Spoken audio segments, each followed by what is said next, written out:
When it comes to military equipment and associated weaponry, there is one beast of an invention that stands out among all the rest: the aircraft carrier. Let's take a look at the deadliest aircraft carrier in the world.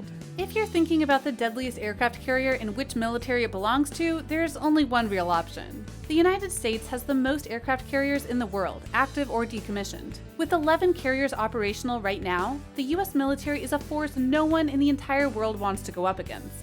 Among those aircraft carriers is the Nimitz class, which held the record of being the largest aircraft carriers in the world for the better part of 5 decades. When it comes to how deadly an aircraft carrier can be, there's only one real metric: how big are the carriers? A bigger carrier can house more staff and more aircraft, amplifying the threat it poses just like that. And taking over from Nimitz as the world's most formidable aircraft carrier is the fairly new Gerald R. Ford line of aircraft carriers.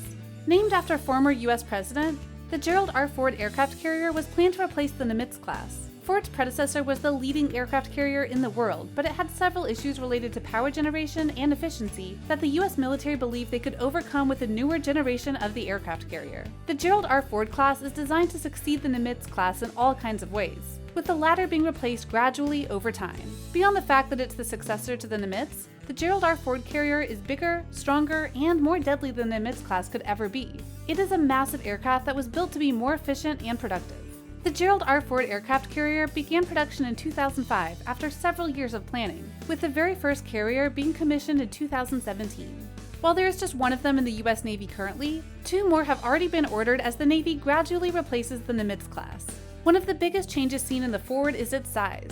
It stands 14 meters longer than the Nimitz at 1,106 feet. However, its displacement at 100,000 long tons when fully loaded is around the same as what the Nimitz is able to do.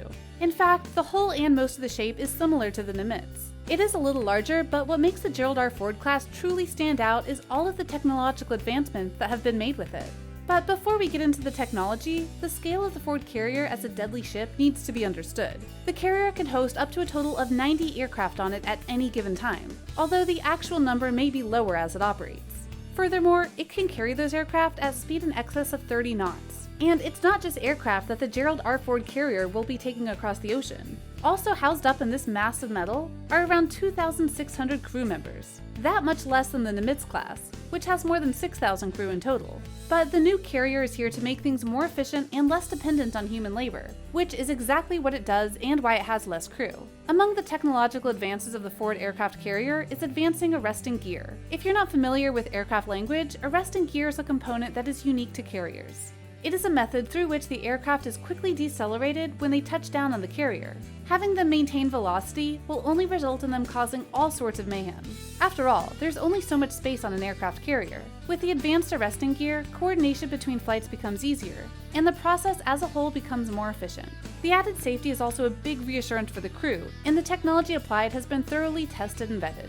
But if there's something that is worth mentioning when it comes to the Gerald R. Ford carrier's technology, it is the nuclear reactors that power it. The technology is not new. The Nimitz carriers generated a significant amount of power from nuclear reactors as well. But the new line of carriers takes the idea even further, being fully powered through those reactors. What makes that even more impressive is the fact that there's a lot more technology on the Ford carrier when compared to the Nimitz. To be able to power all of that and essentially increase the life of the carrier as well is a testament to how advanced of a machine it is. A key aspect of the Gerald R. Ford aircraft carrier is the fact that almost all of it is automated. The Navy has made sure that each part of the carrier gets its own dedicated software, along with robotics that make everything more efficient. The crew for the Ford carrier is much less than what you would expect from most aircraft carriers, simply because there's not a lot of need for people to carry most of the work. Powering all of this is the A1B reactor that was specifically made for the Gerald R. Ford aircraft carrier. The reactor generates 25% more energy than the reactor inside the Nimitz carriers. There seems to be a full tilt towards trying to make the Ford carrier as sustainable as possible, with most traditional systems paving way for electronic ones. Even the liftoff systems have been modified and improved. If you've seen Top Gun or other Hollywood movies on the Navy, you might have noticed the gush of steam that comes out once an aircraft lifts off. All aircraft carriers have traditionally had a steam piston that would build up the pressure required for liftoff. You can pretty much guess that this method wasn't all that efficient. To make improvements, the Gerald R. Ford aircraft carrier has introduced something new and made it powered by electricity. Rather than having liftoff coming about with steam, the new installation uses electromagnetism. To explain the science, the Gerald R. Ford aircraft carrier essentially has a catapult that propels the aircraft. The unique propulsion system gets its power from a linear induction motor. Beyond being cooler, this new electromagnetic liftoff also helps the aircraft. It adds less pressure onto the frame of the aircraft and helps accelerate them more smoothly.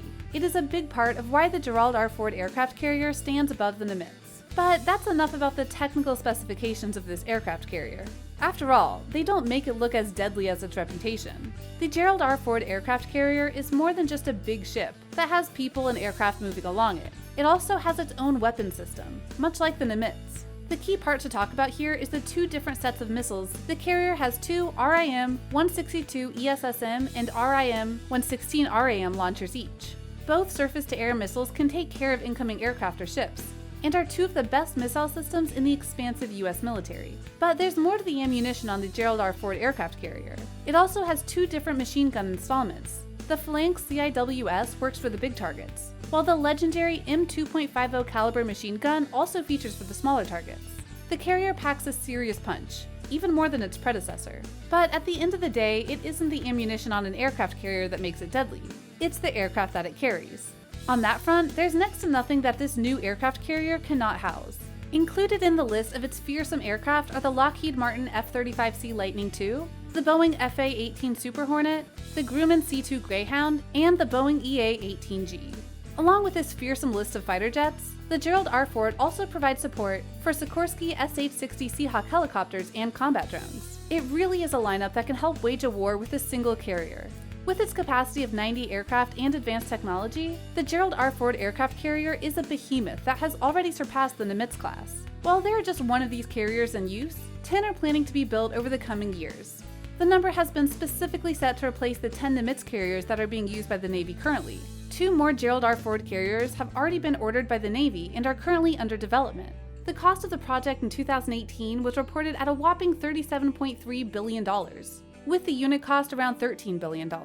It's an expensive weapon, but it is quite worth the money, simply because it is without a doubt the deadliest aircraft carrier in the world. That was all on the Gerald R. Ford aircraft carrier, which quite rightly earns its reputation as the deadliest aircraft carrier in the world. Do leave a like if you enjoyed the video, and subscribe to the channel for more content. See you in the next video.